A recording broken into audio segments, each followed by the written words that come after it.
morning. Today is Tuesday, February 9th. So let's see what we have today for appointing. Today starts the trial, and it's going to be farcical. You know, the Democrats will be up there presenting evidence, and Republicans will be up there shouting and screaming, this is unconstitutional. Okay. End of days. We have end of days.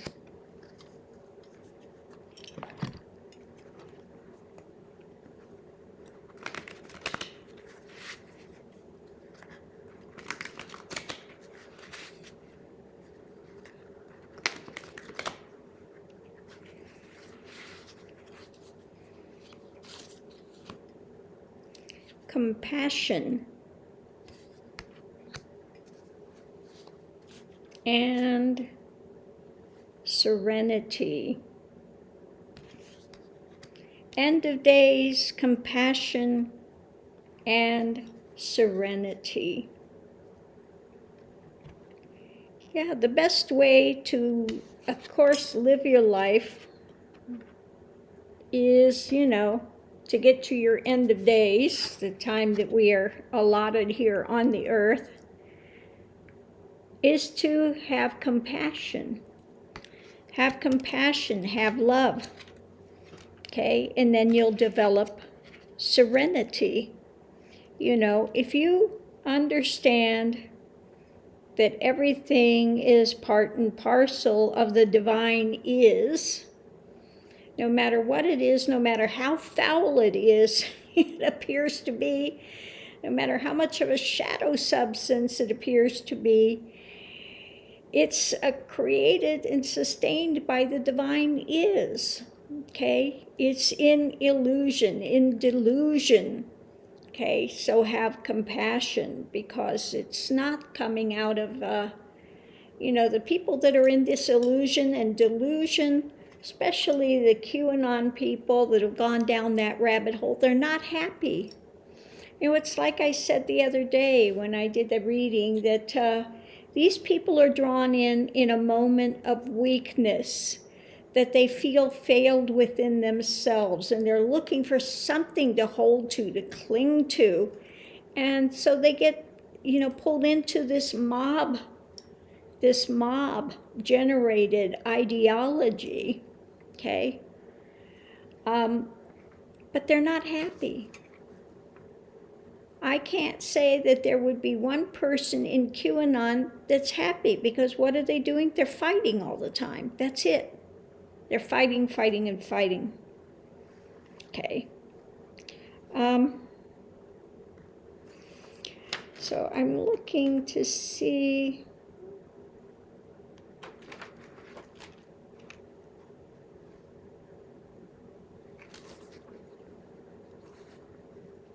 Okay, I'm going to read something from one of my books.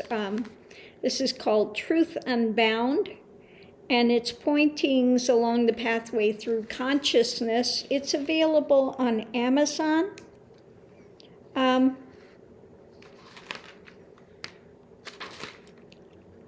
So if you're interested, I was going to talk a little bit about it, that it's time now to present this.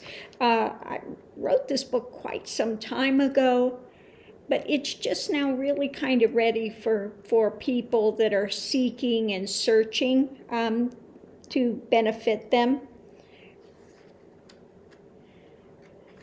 So I'm just looking for something real quick to read through here.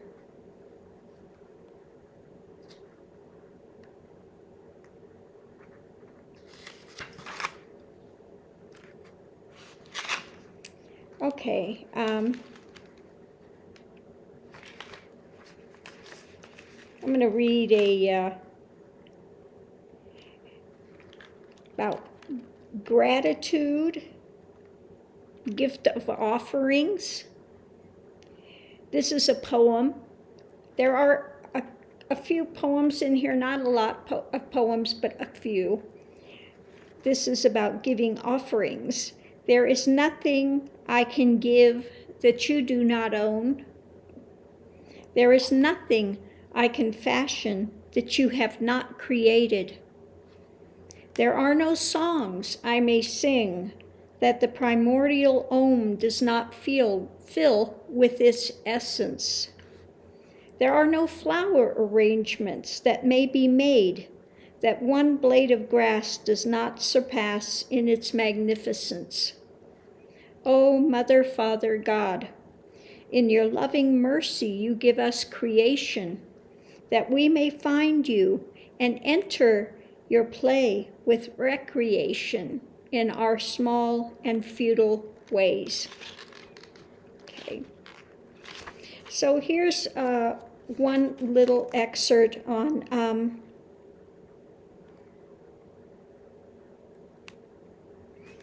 okay, I'll read a couple of things here out of the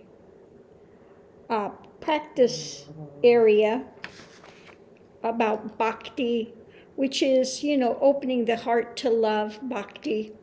Okay. All aspects of life are spiritual unfolding. Therefore, sadhana, or your practice, what you're doing, is not something separate from life and living. It is life and living. What matters is to have a sattvic, pure intention. It is not the action that counts as much as the spirit with which it is done. As Christ said, it is the hearts and minds that are judged. Christ's way is the way of peace, of harmony in nature. Always follow the true path of love in all of its forms, founding an everlasting peace to your spirit. And then the next section says, love and service open the heart to receive knowledge. It prepares the ground. Can you see how this works? When a me comes to the front and desires and aversions start playing out, recognize that one has moved from the heart to the head. Don't confuse vairagya, an inner renunciation, with turning your back on duty. Vairagya has nothing to do with running away from actions. So vairagya is being, kind of unconcerned, but people want to use vairagya, being unconcerned or not caught up with things, with not doing. But that's not what vairagya is about, okay?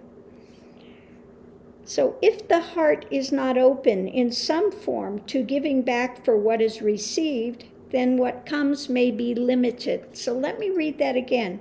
If the heart is not open in some form to giving back for what is received, then what comes may be limited. So this goes into that compassion, giving compassion, and that serenity that can come when one is giving service. Okay. One thing that helps to unlock a closed heart is gratitude. It starts the seed growing where love can be cognized. Gratitude, devotion, staying in the heart, these keep one grounded. Again, let me read that. Gratitude, devotion, staying in the heart, these keep one grounded. Bhakti, or that aspect of love devotion, does not hinder witness or self-inquiry. It simply gives a secure foundational base for when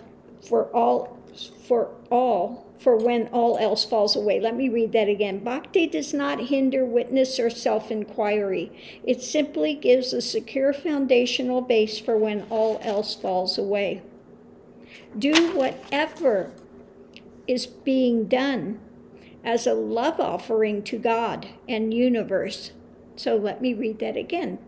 Do whatever is being done as a love offering to God and universe. This also develops bhakti and karma yoga as well. Do one thing at a time with full attention, one pointed intention. Again, do one thing at a time with full attention and one pointed intention. Let the gratitude expand and open the heart. It is a perceptible happening. When it is held within the heart of expansion, a bliss will appear. This is the start to the doorway of the realm of Brahman. Being in the heart isn't a location inside the body, but a consciousness, an awareness that comes when focus is pulled away from the external realms. Relaxation takes place, then bliss spontaneously arises. Namaste. If one resonates with it, then it can continue to stimulate the heart. So namaste, for those that don't know, it means God within here recognizes God within you, okay? God recognizes God, okay? Respect recognizes respect, okay? Creation creator recognizes creation creator, okay? When there is total and complete love, one dissolves until only the lover remains. Okay, so that's one excerpt from the book that I put out that is called Truth Unbound. This again can be got on Amazon. It's like, I think, $10.99, and it is a 108-page book. So one page for every mala bead.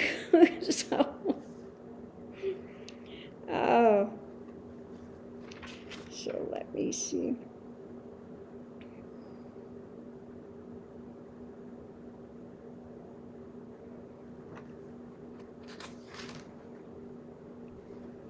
Okay.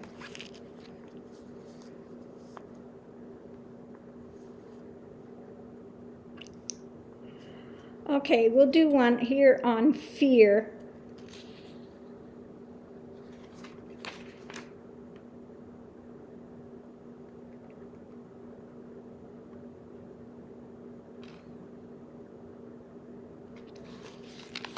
Okay, I'll just read the beginning part of fear. Fear lurks for most as a driving force. Fear of poverty drives people to succeed. Fear creates desires to have more or be more. Fear of hell drives some to their knees. Fear of death drives yogis to attempt to attain a body that will survive for eons, or drives the not so ambitious to run to health clubs. What is this fear from which everyone runs? Why does it appear? What is its nature?